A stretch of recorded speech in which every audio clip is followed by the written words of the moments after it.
প্রদীপ কান্তি দাস এক দশক আগেও তিনি ছিলেন সাধারণ দর্জি। সংসার চালাতে অন্যের দোকানে সেলাইয়ের কাজ করতেন, অথচ আজ তিনি শত কোটি টাকার মালিক। বিলাসবহুল গাড়ি, একাধিক ফ্ল্যাট আর ব্যবসার মালিক প্রদীপ কান্তি দাস। বাংলাদেশের রাজনীতিতে রাতারাতি কোটিপতি বনে যাওয়ার ঘটনা নতুন নয়, তবে প্রদীপ কান্তি দাসের উত্থান স্থানীয়দের কাছে ব্যতিক্রমী। বান্দরবানের লামা উপজেলার আওয়ামী লীগের সাংগঠনিক সম্পাদক ছিলেন তিনি। প্রায় ৩ কোটি টাকা ব্যয় করে হয়েছেন উপজেলা পরিষদের ভাইস চেয়ারম্যান।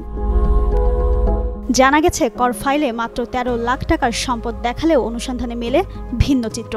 ৩০টির বেশি জমি দলিল, শত শত শতক জমি, একাধিক ইটভাটা আর কোটি টাকার ফ্ল্যাট। লামা ও আলীকদম উপজেলায় তার নামে ও বেনামে জমির পরিমাণ প্রায় শত কোটি টাকার। শুধু গত ৫ বছরেই কিনেছেন ২৫ থেকে ৩০ কোটি টাকার সম্পত্তি। স্থানীয়দের অভিযোগ, রাজনৈতিক প্রভাব কাজে লাগিয়ে জমি দখল, ঠিকাদারি আর চাঁদাবাজির মাধ্যমে গড়ে তুলেছেন এই সাম্রাজ্য। প্রদীপ কান্তি দাসের এই উত্থান এলাকায় ফেলেছে চাঞ্চল্যের। এদিকে পুলিশ বলছে, গত ৫ আগস্টের পর থেকেই পলাতক রয়েছেন প্রদীপ কান্তি দাস। তবে এ বিষয়ে অভিযোগ পেলে ব্যবস্থা নেবেন। প্রদীপ কান্তি লামা উপজেলার ভাইস চেয়ারম্যান ছিলেন এবং লামা উপজেলা আওয়ামী লীগের সাংগঠনিক সম্পাদক ছিলেন। তিনি এখন ৫ আগস্টের পর থেকে পলাতক, ৫ আগস্টের থেকে তিনি পলাতক আছেন। এই বিষয়ে যদি কোনো অভিযোগ আমরা পাই, তার বিরুদ্ধে তাৎক্ষণিকভাবে আইনগত ব্যবস্থা আমরা গ্রহণ করব। জিনাত আরা ঋতু, যুগান্তর নিউজ।